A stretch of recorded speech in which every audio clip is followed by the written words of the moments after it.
Curl பென்ஸுக்கு தெரியாம அவங்க ready பண்ண அந்த வெஹிக்கிள் இருக்கு இல்லையா, வண்டி, அந்த 4 ஸ்ட்ரோக் இன்ஜின்ல ரெடி பண்ணப்பட்ட, அதாவது குதிரையே, அந்த காலத்துல குதிரை தான் பயன்படுத்தப்பட்டது. ஸோ இவருடைய motive, curl பென்ஸோட motive and goal என்னவா இருந்ததுன்னா, குதிரைகள் இல்லாம, குதிரையை டிபெண்ட் பண்ணி இல்லாம ஒரு கெசோலின் இன்ஜின் வந்து நம்ம கண்டுபிடிக்கணும், பெட்ரோல்ல ஓடக்கூடிய வண்டியை நம்ம கண்டுபிடிக்கணும்ன்றதான் ஒரு எய்மா இருந்தது. அதை ஒரு வழியா இவங்க வந்து அந்த 2 ஸ்ட்ரோக் இன்ஜினை வச்சு கண்டுபிடிச்சிட்டாங்க. அதுக்கப்புறம் அதை 4 ஸ்ட்ரோக் இன்ஜினாவை டெவலப் பண்ணி இப்போ ஒரு வெஹிக்கிளே வந்து ரெடி பண்ணி பேட்டர்ன் பண்ணிட்டாங்க.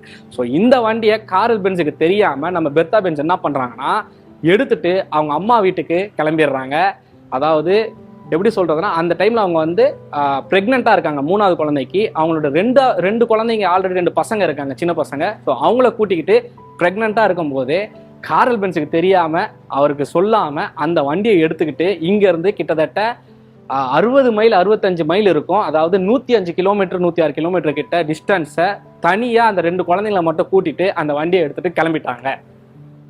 ஸோ கேட்கவே எவ்வளோ சுவாரஸ்யமா இருக்குல்ல. அந்த காலத்தில் இன்னைக்கு வந்து 105 கிலோமீட்டர்னா நமக்கு வந்து ஒரு சாதாரண விஷயம் தான். அதாவது ஹைவே இருக்கு, எடுத்தோன்னா ஒரு 1.5 hour 2 hours வந்து நம்ம ரீச் பண்ணிடலாம்.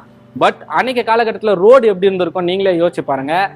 ப்ராப்பரான சிக்னல்ஸ் இருக்காது. அந்த காலத்தில் வண்டி அதிகமாக இருக்கிறதுனால நிறைய பேர் வந்து குறுக்கால வருவாங்க. ஸோ புதுசாக ஒரு வண்டியை வந்து கண்டுபிடிச்சிருக்காங்க, அதோட பிரேக் சிஸ்டம் எப்படி இருக்கும்னு தெரியாது, அது எப்படி ஃபங்க்ஷன் ஆகும்னு தெரியாது. ஸோ இது எதுவுமே தெரியாமல் முதல்ல அவங்க பாட்டு எடுத்துகிட்டு கிளம்பிட்டாங்க. ஸோ இதனால தான் முதல் உலகத்திலேயே ஒரு காரை ஓட்டிய நபர் அப்படின்ற பெருமை அவங்கள தான் சேருது. ஸோ முதல்ல ஒரு டெஸ்ட் டிரைவ் எடுத்த பெண்ணும் அவங்க தான்.